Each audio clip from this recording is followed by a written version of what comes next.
नमस्कार, न्यूज अभी तक ब्रिजेश जयपुर में आप सभी दर्शकों का हार्दिक स्वागत है। एक नई खबर के साथ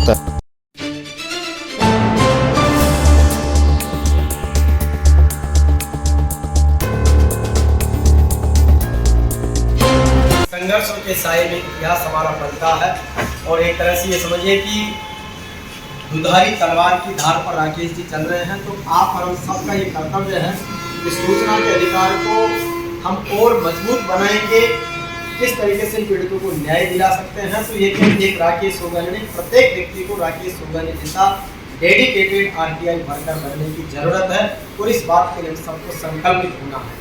मैं राकेश जी सोगानी से निवेदन करूंगा कि आज के कार्यक्रम का विवरण और हमारे जितने भी वक्ता जो बोल रहे हैं बोलेंगे उनके बारे में भी आप क्रमशः आगे बढ़ाते रहे। राकेश जी सोगानी। जय आरटीआई। सूचना का अधिकार आपका अधिकार है जिसे आपको लेना है। सरकार ने, अरुणा राय जी ने इसको एक कागज की तलवार का मूर्त रूप दे दिया है जिसे हम देखते हैं तो बहुत ही तलवार लगती है जो भय पैदा करती है, मगर जब हम इसका यूज करते हैं, पास जाते हैं तो हमको पता पड़ता है कि ये केवल एक दिखावा है, छलावा है और हमारे साथ एक धोखा है। इसको वापस नए सिरे से लागू करने के लिए जो लावारिस हो गया है, आज हमने इसका आह्वान किया है और आज के बाद हम निरंतर इस पे रैली, धरना, प्रदर्शन, वर्कशॉप और ज्ञापन देना और सिग्नेचर अभियान और ये सारी चीजें हम लोग लागू करने के लिए आज अपनी अपनी जिम्मेदारियां सबको देने के लिए, कार्यक्रमों की योजनाएं बनाने के लिए यहाँ पर एकत्रित हुए हैं। जय आरटीआई। आदरणीय सुराणा साहब ने हमें सानिध्य प्रदान किया है। एक बार जोरदार तालियों से आदरणीय सुराणा साहब का स्वागत।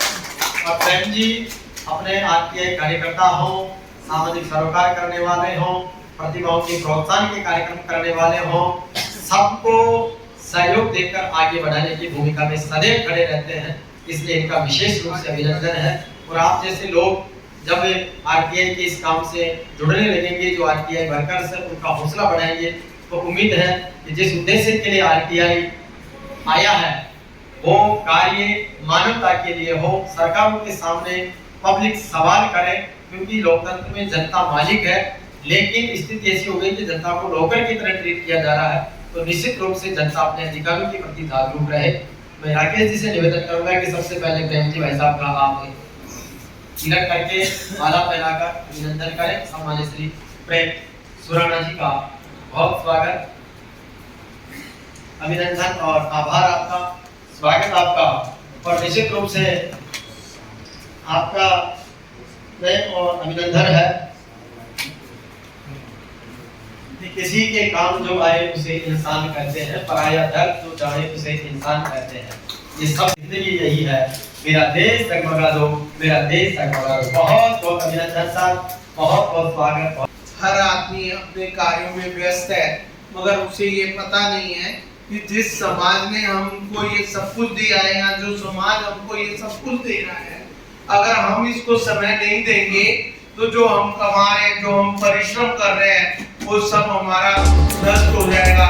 उन सड़कों से रोज हमारे एक्सीडेंट होंगे, रोज हम यही पेट्रोल के कीमत 30% बेकार देते रहेंगे, यही पेट्रोल फूकते रहेंगे क्योंकि हम व्यस्त हैं और ऐसे ही भ्रष्टाचारी हमको लूटते रहेंगे और हमारी कमाई हुई संपत्ति को नष्ट करते रहेंगे। लाखंडे जी ने बहुत ही लंबा संघर्ष किया, 9 साल, और एक रविवार का अवकाश को घोषित कराया। ये 1891 की बात है और जब उनसे बहुत सारे उन्होंने इस पे तर्क दिए। आप गूगल पे जब सर्च करेंगे रविवार का अवकाश तो आपको उसकी बहुत बड़ी स्टोरी समझ में आएगी।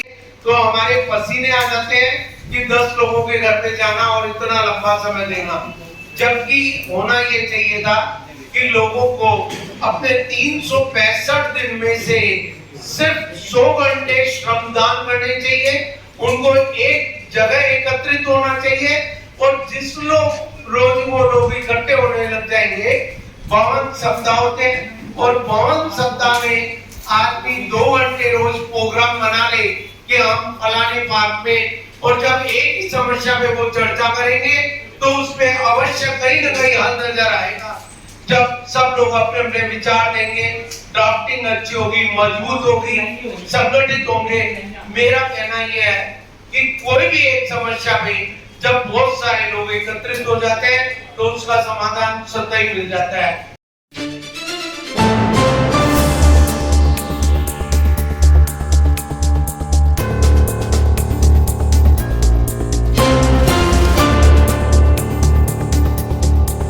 हम सरकार कहते हैं कि हम आरटीआई के लिए